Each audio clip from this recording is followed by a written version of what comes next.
ang bilang ng mga nominado para pumulit kay dating Chief Justice Renato Corona. Kasama na po dyan ang isang dating huwes na natanggal sa pwesto dahil daw sa pagkonsulta niya sa mga duwende. I'm not disqualified. Minsan ang naging kontrobersyal si dating Malabon RTC Judge Florentino Floro. Na-dismiss kasi bilang hukom si Floro matapos niyang gawing basehan sa pagresolba na mahawak niyang kaso ang mga duwende. Yan ang dahilan kung bakit noong 2010 ay di man lang siya umabot sa panel interview ng Judicial and Bar Council para sa inaplayang posisyon ng pagkapunong maestrado. Pero matapos ang halos 2 taon, muling nagbabakasakalit sa parehong posisyon si Floro. The Supreme Court reversed the 75 pages Duende decision. Those comments regarding Duende are no longer valid. Kung galing naman daw ang pag-uusapan, hindi raw pahuhuli si Floro dyan. Ang grado niya noon sa bar exams, 87.55%. I did not review for the bar. I placed 12. Pero ayon kay Senator Cheese Escudero na miyembro ng JBC, posibleng katigan ng JBC ang unang desisyon ng korte kung saan na-dismiss bilang hukom si Floro. Sa huling bilang, 47 na ang nominado sa pagka-Chief Justice. 11 naman ang tinanggap na ang kanilang nominasyon, habang 4 ang tumanggi kabilang na si dating presidential candidate at pinsan ni Pinoy na si Gilbert Chodoro. Ina Zara, News 5. Sa ibang balita, kaduda-duda raw ang motibo sa pag-i-interview ng nawawalang Jordanian journalist sa Abu Sayyaf Group. Sabi ni DILG Secretary Jesse Robredo, dati na raw labas-masok sa SLU si Baker Abdullah Attiani simula pa noong taong 2000.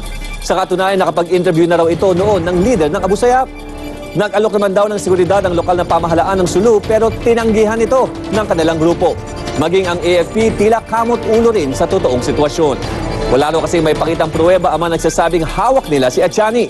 Pero ayaw naman daw patulan ni Secretary Robredo ang haka-hakang supporter ng bandidong grupo ang journalist. Nakatanggap din daw ng impormasyon na maayos ang lagay ng tatlo.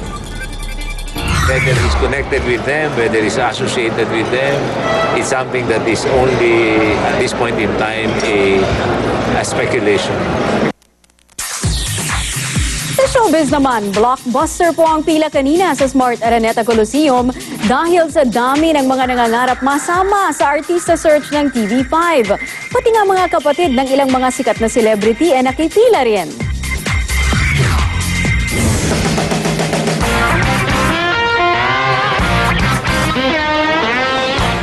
Sa 12,000 kabataan ang nakipagsiksikan sa Smart Araneta Coliseum kanina, makasama lang sa artista search ng TV5 na Artista Academy. Ito ang Artista Academy!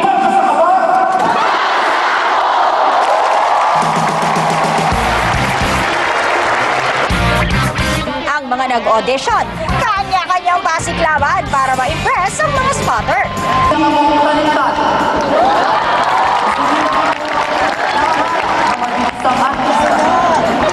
At higit sa lahat ng talent. Kaya mo. Sigat ako! I'm a superstar in the making! Yes, thank you! Ang ilan nga, kahit may dubong artista, nakikita pa rin sa Artista Academy, gaya ng kapatid ni Andy Eigenman. I want to learn it and experience it my own way and make parang my own name for it. Kapatid ni Alger America. Magpakatotoo lang ako, then kapag kailangan ko ng tulong, tatawagan ko siya. At kapatid ni Gerald Anderson. Nervous din ako. Doesn't matter who I am or who my brother is, I still have to do this on my own. Agaw eksena rin ang dating co-host ng Well Time Big Time na si Baby Saya. Bila-bila po talaga ako kahit anong mangyari. Okay lang po yun. Masusi silang sinuri ng mga bigating spotters tulad ng head ng Asian Academy of Television and Arts na si Wilma Galvante, Rosel Monteverde ng Regal Films, casting director na si Jello Javias, head ng TV5 Talent Center na si Direk Mac Alejandre at head ng Entertainment and Production na si Percy Gintalan. Napakasarap ng pakiramdam dahil ang inaalagaan namin, ang imbitasyon namin sa kanila ay tungkol sa pangarap nila at katuparan ng pangarap nila. Mula sa 12,000 nag-audition, mababawasan ito sa 300 at magpapatuloy hanggang sa maging 16 na maglalaban-laban bilang Best Actor at Best Actress. Laila Chicadora, News 5. Ay, mukhang kaabang-abang yan. Eto, balitang sports naman po tayo mga kapatid. Dalawang boksingero ang nauna sa listahan ng highest paid athletes ng Forbes magazine. Una na riyan si Floyd Mayweather Jr. na kumita ng $85 million sa nakarang 12 buwan. Sunod naman si Manny Pacquiao na kumita ng $62 million. Pangatlo na lang ang dating highest paid na si Tiger Woods na kumita ng $59.4 million lang naman. Pasok din sa listahan ng NBA superstars na sina Kobe Bryant at LeBron James at tennis champion Roger Federer. Matapos ang makulay na career sa boxing, Broadway naman ang target ni Iron Mike Tyson. Ipapalabas na kasi sa Hulyo ang play na Mike Tyson, The Undisputed Truth. Tampok dito ang buhay ng dating boxing champion na bibigyang buhay mismo ni Iron Mike. Ganon.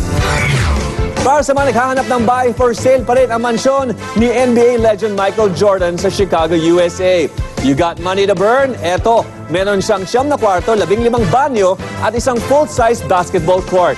Ang halaga, napakamura, $29 million o higit 1.1 billion pesos.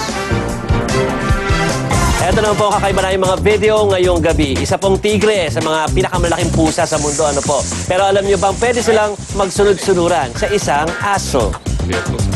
Ganyan na eksena sa Port Elizabeth sa South Africa. Ang border collie na kasing si Solo, pangalan niya Solo, ano po, nagmistulang murder ng mga Siberian tiger.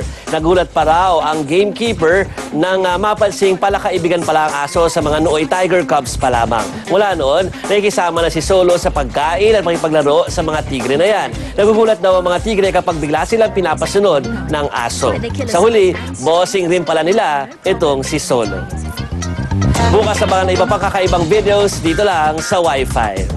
At yan ang kalahating oras sa mga balitang dapat malaman ng bawat Pilipino. Ako si Joey Francisco.